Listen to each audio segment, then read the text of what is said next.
Yan, uso pang pugo naman po tayo. Balik po ulit tayo sa pag-upload sa pugo. Napakatagal ko na po hindi nag-upload sa pugo. Last ko pa yatang upload noong po nagbenta ako ng mga kal. Pero ito po, wala pa pong laman ulit ito. Hindi ko pa nagagawa yung bubong.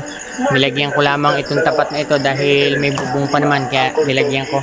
So bali, ito po ay nilagyan ko per butas ay nilagyan ko po ng tig 50. Ngayon po ay alas 8 na ng gabi at nakita po natin ito yung itlog. Bukas ko pa po haharbisin to ng alas 6 o alas 7, ganon. Yan po ang ganda ng kanilang itlog. Halos 100% po sila umitlog dahil na-maintain ko po yun dami nila. Kasi pagka po masyadong madami ay hindi po makakain ng iba. Pagka madilim sa doon, natutulog na lang, ganon, hanggang sa hindi na umiitlog. So bali ito ay 50 hanggang dito ang laman. Kaya bilangin po natin kung ilan ang itlog ngayon. 2, 4, 6, 8, 10, 12, 14, 16, 18, 20, 22, 24, 26, 28, 30, 32, 34, 36, 38, 40, 42, 44, 46, 48, 50. So 100% na po ito. Ito naman po ay bibilangin din natin. Buhat dito. 2, 2, 4, 6, 8, 10, 12, 14, 16, 18, 20, 22, 24, 26, 28, 30, 32, 34, 36, 38, 40, 42, 44, 46, 47. Meron pa po doon sa loob. 48, 49. Yung pa po isa, 50. Hindi pa nagulong, babagong itlog yon. So ibig sabihin 50, ito po ay mga 100% na. Pagka umaga 100% na po yan. Mga hindi pa gumugulong, may pahabol pa po yan. So bali kung makita nyo po, dito ay mga 50-han, yan, mga halos 100% dahil pinipilian ko po yan. Naalis ko po yung mga lalaki o kaya yung pong halimbawa kapag may namatay diyan ay pinapalitan ko. At dito po ako kumukuha ng kapalit dito.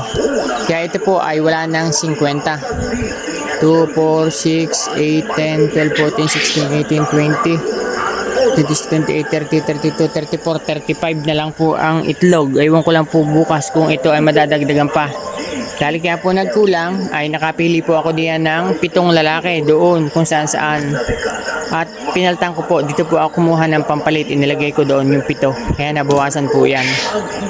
At syempre kapag may namamatay po diyan, dinadagdagan natin, dito lang po ako kumukuha sa isang portion na ito, sa isang pitak na ito, para pili po ng pili, para na doon ay mga saktuhan na tig 50, 50, 50, ganun po. So ganun po ang aking diskarte dito para makita ko po kung mga madami na yung hindi umiitlog or umiitlog. Ang ginagawa po natin ay pagka nabilang po natin tapos kita po natin na wala ng 50, ibig sabihin merong hindi umiitlog, kaya yung pong ganun ay hinahanap natin. Minsan kasi kapag kakulang ang itlog, ibig sabihin, at kumpleto ang pugo, ibig sabihin possible na may lalaki. Minsan tumatalaok. Rinig nyo po ba yun, tumatalaok na yun? Ganun po ang huni ng lalaki. Makikita naman po. So kung dito ay may tumatalaok, hahanapin yung lalaki dito. Ayun po ay makikita sa kulay. Medyo matingkad po ang kulay niyan. Yun, tumalaok. Tumalaok, yun po yun. Tapos kung hindi nyo naman po marinig, yun, tumalaok uli. Yan po ang tunog ng inahin ng barako. Kung hindi nyo naman po makita sa talaok, yun po ay nakikita sa ipot. Iba po ang kulay ng ipot ng lalaki, may puti sa dulo. Puntahan natin yung lalaki, kaya lang madilim. Pakinggan lang natin kung ito po ang mga lalaki, 7. Madilim lang po, hindi ko na po nilagyan ng ilaw na para sila ay basta tumuka na lang sila kasi hindi naman sila iitlog dahil sila po ay mga lalaki nga. Nawala na, hindi na tumalaok. Iba po ang kulay ng kanilang dibdib.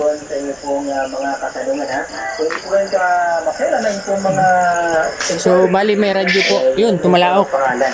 So bali may radyo po dito, hindi po tayo pwedeng magtanggal ng radyo dahil yan po ay ginagamit natin para po sila ay maiwasan ang pagkakagulat, kasi pag nagulat po sila, naglulundagan, nai-stress, kinabukasan hindi iitlog. Pagka yan po ay na-stress, possible na 1 linggo, 2 linggo bago bumalik sa normal ang kanilang pag-itlog, napakatagal makarecover.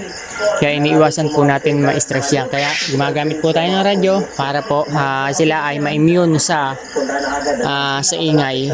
Sa ganun ay parang binibingin natin sila. Kahit may ingay ay hindi nila papansinin dahil sanay na po sila sa ingay.